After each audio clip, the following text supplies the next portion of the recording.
देखते नहीं आप, जज के सामने पट्टी बांधे हुए एक मूर्ति को रखा जाता है। क्यों? जानते हैं, तारीख उठा करके पढ़ो।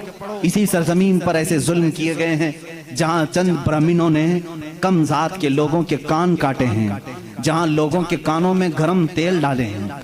इसी सरजमीन पर कम जात के लोगों को कूड़ा करकट में घर बनाने पर मजबूर करते थे। सान का एक बादशाह इस्लाम में आया है, इस्लाम कबूल करके आया है। हज के लिए निकले खुशी में सारे मुसलमान, हजरत उमर भी उसमें साथ में थे, खलीफा थे। तवाफ के दौरान उस बादशाह की लुंगी पर एक मुसलमान का पैर पड़ गया, लुंगी सरक गई। उसने अपनी बेइज्जती महसूस की, थप्पड़ मारा काबे के सामने। उस मुसलमान को बहुत उसने मारा, वो जख्मी हो गए। उन्होंने शिकायत की हजरत उमर फारूक के पास। आदिल, वो अदल की पैकर जो निज़ामे रसूल से जरा बराबर हट कर कभी फैसला नहीं करते। हजरत उमर का फैसला तो वो है कि एक बंदा ये हुजूर के पास फैसला लेकर के आया था, मालूम है ना, एक यहूदी और एक मुसलमान जमीन के झगड़े में फैसला किया। हुजूर ने फैसला किया यहूदी के हक में, ये जमीन तू छोड़ दे, लेकिन वो मुसलमान मुनाफिक था, दिल में बुग़्ज़ था। उसने कहा मैं रसूल का फैसला नहीं मानता, उमर के पास फैसला लेंगे, उमर के पास करेंगे। वो यहूदी को यकीन था जो रसूल फैसला करेंगे वही उमर भी करेंगे। लेकिन यहाँ मामला बदल गया, यहाँ मामला बदल गया। वो मुनाफिक ये सोचता था कि उमर को मैं अपनी बातों में ले लूंगा, ये यहूदी है, हमारे दुश्मन, जमीन मेरे हवाले कर दी जाए। हजरत उमर के पास दोनों गए और कहा हमारा मामला ऐसा ऐसा है। उस यहूदी ने कहा ए उमर एक बात सुन लो, ये फैसला तुम्हारे नबी के पास हुआ था। कहा उन्होंने क्या कहा? कहा मेरे हक में उन्होंने जमीन का फैसला किया। फिर इसने क्या किया? कहा ये नहीं मानता है, कहता है उमर के पास फैसला करे। अल्लाह अल्लाह। कहा मैं तो फिर इसका फैसला करता हूँ। हजरत उमर अंदर गए, तलवार लाए, उसकी गर्दन उड़ा दी। कहा जो रसूल का फैसला ना माने उमर उसका फैसला ऐसे ही करता है। ये बात मदीने में मशहूर भी हो गई, मुसलमान का कत्ल कर दिया उमर ने। हुजूर ने उनको बुलाया और कहा कि तुमने एक मुसलमान का कत्ल किया। कहा मैं उसको मुसलमान मानता ही नहीं जो आपको हकम नहीं मानता, लेकिन अगर मैं गलती पर हूं तो या रसूल अल्लाह मुझे सजा दे दें। उस वक्त तक आयत नहीं आई थी, आयत नाज़िल हुई, फला वरब्बिका ला युमिनून हत्ता युहक्किमूका फीमा शजर बैनहुम। ऐ रसूल कसम है तुम्हारे रब की, अल्लाह फरमा रहा है, अल्लाह फरमा रहा है, ऐ रसूल तुम्हारे रब की कसम, वो ईमान वाला हो ही नहीं सकता जो अपने आपसी मामलात में आपको हकम नहीं मानते। हुजूर ने फरमाया तब तो उमर ने सही फैसला किया। उस फैसले के हामिल अलमबरदार उमर के पास रज़ियल्लाहु तआला फैसला लेकर के आए गस्सान के बादशाह और एक आम मुसलमान का। वो बादशाह है, पहले ईसाई था, मुसलमान हुआ चंद दिन पहले मुसलमान हुआ है। दोनों का फैसला आया। हज़रत उमर ने पूछा क्या मामला है? वो गस्सान के बादशाह ने कहा ए उमर अमीरुल मोमिनीन, क्या मुझे भी कटहरे में खड़ा करेंगे? मैं बादशाह हूँ गस्सान का, आप मुझे अपने बाजू में बिठाए। हजरत उमर ने कहा आज मुकद्दमा है, बादशाह नहीं, तुम भी वहीं खड़े रहोगे जहां मुकद्दमा करने वाला खड़ा है। दोनों को खड़ा किया, मामला पूछा तो उसके बाद हजरत उमर ने कहा तुमने ज्यादती की, उसका गलती से पैर पड़ा है। हाँ अगर तुम्हें लगता है कि उसने तुम्हारी बेइज्जती की तो सजा भी थोड़ी होनी चाहिए थी, लेकिन जितना तुमने उसको मारा है ये उसका हक है। कहा क्या फैसला होगा? हजरत उमर ने कहा उस आम मुसलमान से जितने थप्पड़ ज्यादा उसने लगाए तू भी लगा दे, यही फैसला है, जितना उसने ज्यादा मारा है तू मार। वो गस्सान का बादशाह कहता है बादशाह को आम आदमी मारेगा? हजरत उमर ने कहा हाँ मारेगा, ये निजाम रसूल है, ये निजाम रसूल है, ये कैसर और किसरा की हुकूमतें नहीं है, ये अल्लाह के नबी की कायम की हुई अदालत है। उसने कहा एक दिन की मुझे मोहलत दें, कल आकर के इस फैसले पर अमल किया जाए। आपने कहा मोहलत तो दी जा सकती है, जैसे रिमांड में लेते हैं। उसको छोड़ा गया, लेकिन वो बादशाह फरार होकर के भाग गया और इस्लाम भी छोड़ दिया, मुर्तद होके चला गया। हजरत उमर ने उस दिन कहा, कुछ लोग कहने लगे हजरत उमर उसके हक में बात करते तो बादशाह आज मुसलमान रहता। ऐसी कुछ बातें भोली भाली लोग करते हैं, ऐसा करते तो अच्छा होता, ऐसा नहीं करना चाहिए था। हजरत उमर ने जलाल में कहा इस तरह के 1000 छोड़कर जाएं तो जाएं, लेकिन निजाम रसूल का एक हर्फ भी मैं अपने हाथ सामने से जाने नहीं दूंगा। अदल के तकाज़ों को पूरा मैं हमेशा होता रहने दूंगा। ये सैयदना उमर फारूक की अदालत थी।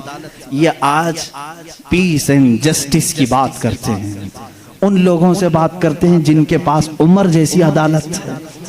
ऐ मेरे अजीजों, अदालत के नाम पर आज बड़ा धब्बा है। यहाँ पर बहुत सारे मामला हो सकता है, बहुत सारे लोग मेरे ऊपर इस बात का भी केस कर दें कि हद की अदालत है, अदालत की बेइज्जती करता है।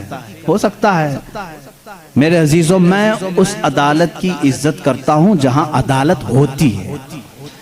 मैं उसको जज और आदिल नहीं मानता जो पार्लियामेंट की सीट की भूख में मस्जिदें बेच देता हो। मैं उसकी अदालत को नहीं तस्लीम करता जो एक कलील जमात को नजरअंदाज करके हाकिम पार्टी की तरफ बोलता है। मेरे अजीजों, ऐसे लोग दुनिया में बहुत सारे आए जो जमीर फरोश होते हैं, जमीर फरोश होते हैं। हिंदुस्तान भी उसी डगर पर चलने लग गया। अब तक दुनिया की सबसे बड़ी डेमोक्रेसी, सबसे बड़ी जमहूरियत हिंदुस्तान में थी, जहां पर निजाम ऐसा था। हमारा अदलिया का निजाम बहुत अच्छा था, हमारी कोर्ट जितनी थी, यहाँ पर सबके साथ बराबर का सलूक किया जाता था, हिंदू हो मुस्लिम हो। आज भी बहुत सारे जज हैं जो ओथ लेते हैं कि मेरा दीन, मेरा मजहब, मेरा सब कुछ इंसाफ होगा, संविधान होगा, मैं सामने किसी को नहीं देखूंगा। देखते नहीं आप, जज के सामने पट्टी बांधे हुए एक मूर्ति को रखा जाता है। क्यों? कानून जब भी होता है वो सामने वाले को देख करके नहीं, उसके प्रूफ सबूत देख करके। लेकिन यहाँ पर अब आम बच्चे को भी बेवकूफ बनाया जा रहा है। मैं इस बात की आवाज उठाना चाहूंगा, इस जुल्म को बंद करो, इस जुल्म को बंद करो। और ये डिक्टेटरशिप जो लाई जा रही है, इस जमहूरियत को खत्म करके, कत्ल करके, देखना चंद दिनों के बाद ये सारे निजाम खत्म करने की बात करेंगे। आज मुसलमानों के खिलाफ एक जहर फैलाया जा रहा है, इसी तरह चंद दिनों के बाद अब दलितों की बारी आएगी। इसलिए कि दलितों को भी एक आंख नहीं भाते, ये कभी पसंद नहीं करते। ये 2000 साल पुराना निजाम मनुस्मृति का लाना चाहते हैं, जहां सिर्फ चंद लोगों की हुकूमत होगी। जानते हैं, तारीख उठा करके पढ़ो, इसी सरजमीन पर ऐसे जुल्म किए गए हैं जहां चंद ब्राह्मणों ने कम जात के लोगों के कान काटे हैं, जहां लोगों के कानों में गरम तेल डाले हैं। इसी सरजमीन पर कम जात के लोगों को कूड़ा करकट में घर बनाने पर मजबूर करते थे। जहां आला जात के लोगों के पेशाब पाखाने होते थे, वहां दलित बिरादरी को रखने पर ही मजबूर करते थे। हर एक के गले में रस्सी बांधकर एक मटका लटकाते थे कि थूकना है तो दलित जमीन पर थूक नहीं सकता, उस मटके में थूकेगा, इसलिए कि उसका थूक जमीन पर पड़े तो ये अपशगुन समझते थे। उस पूरे निजाम को, यहाँ पहले हिंदुस्तान में ये सारी चीजें चली हैं, कास्टिज्म, जात बिरादरी, ऊंच नीच के मामला चलते रहे। लेकिन मैं समझता हूं कि हिंदुस्तान को जब आजादी मिली, भारत को जो आजादी मिली 1947 के बाद, सबों ने मिलकर के एक संविधान बनाया था, अदल और इंसाफ का सब लोगों ने हलफ उठाया था, इसमें सबका हिस्सा बराबर का होगा, सब लोगों ने कुर्बानी दी है, सबके लिए निजाम एकसा होगा, बराबर होगा, और सबकी दीन का, सबके रिलीजियन का मान सम्मान किया जाएगा। लेकिन अब जो हालात हैं मेरे अजीजों, ये दूसरी डगर पर चल पड़े। अब यहाँ पर उस संविधान को ये खत्म करने की बात कर रहे हैं जो अंबेडकर की सरपरस्ती में बनाए गए थे, उसको खत्म करके ये नए संविधान की बात करने जा रहे हैं। चंद दिनों के बाद ये वोटिंग पावर भी खत्म करने की बात करेंगे। तुम सबको वोट देने का भी हक नहीं होगा, ठहरने की, उम्मीदवार होने की बात तो दूर है। मैं इस निजाम की खुल्लम खुल्ला मुखालिफत करता हूं और मजम्मत करता हूं, मैं मजम्मत करता हूं। हमारे लिए वही भारत और वही हिंदुस्तान अच्छा है जो हमारे बड़ों ने अपने खून की कुर्बानी से आजाद किया है। आप सब उसी भारत को तस्लीम करेंगे या नए नवेले भारत को? हम इस नवे नवेले भारत को जिस डगर पर ये ले जा रहे हैं, कास्टिज्म के पर, हम उसको नहीं तस्लीम करते।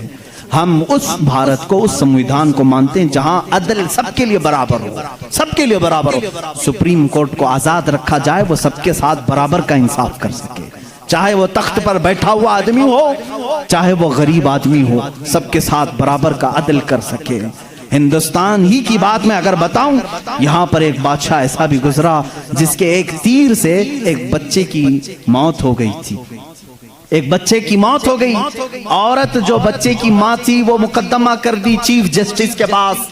उस वक्त के जो चीफ जस्टिस थे काजी सिराजुद्दौला, उन्होंने तलब किया बादशाह को तलब किया। इसी हिंदुस्तान की बात कर रहा हूं। औरत एक जगह खड़ी है, वक्त का बादशाह एक जगह खड़ा है।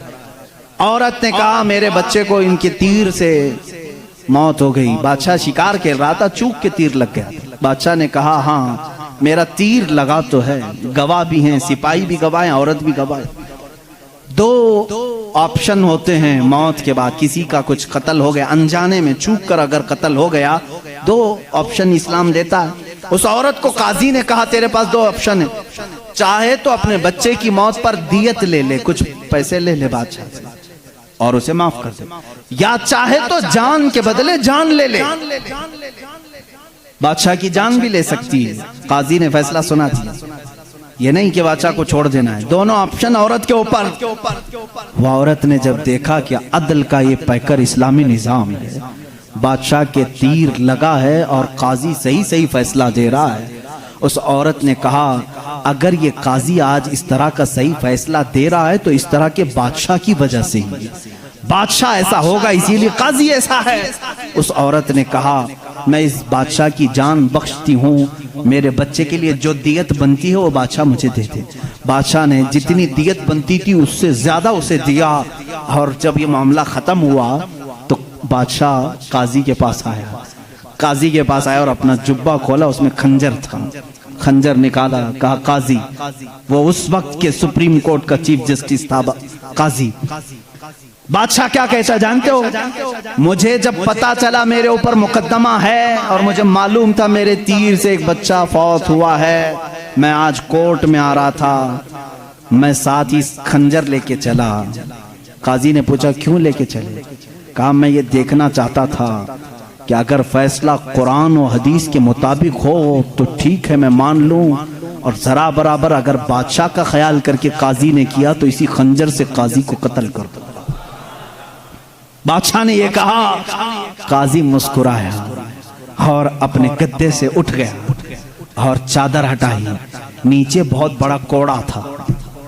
कहा बादशाह तुम्हें मालूम है मैं आज पहली मर्तबा इस कुर्सी पर आने के बाद, इस गद्दे पे आने के वक्त कोड़ा नीचे लेकर बैठा हूं। कहा क्यों? कहा मैंने उसी वक्त तय कर लिया कि बादशाह को कटहरे में खड़ा करूंगा और फैसला कुरान और हदीस के मुताबिक सुनाऊंगा, अगर बादशाह मान लिया तो ठीक, वरना मैं इस कोड़े से उसे मनवाऊंगा। ये निजाम इस्लाम था, यादल के तकाजे थे। वो उमर इब्न खत्ताब के दौर के भी सुनहरे वाकयात इस्लाम ने हमें हर जगह सिखाए।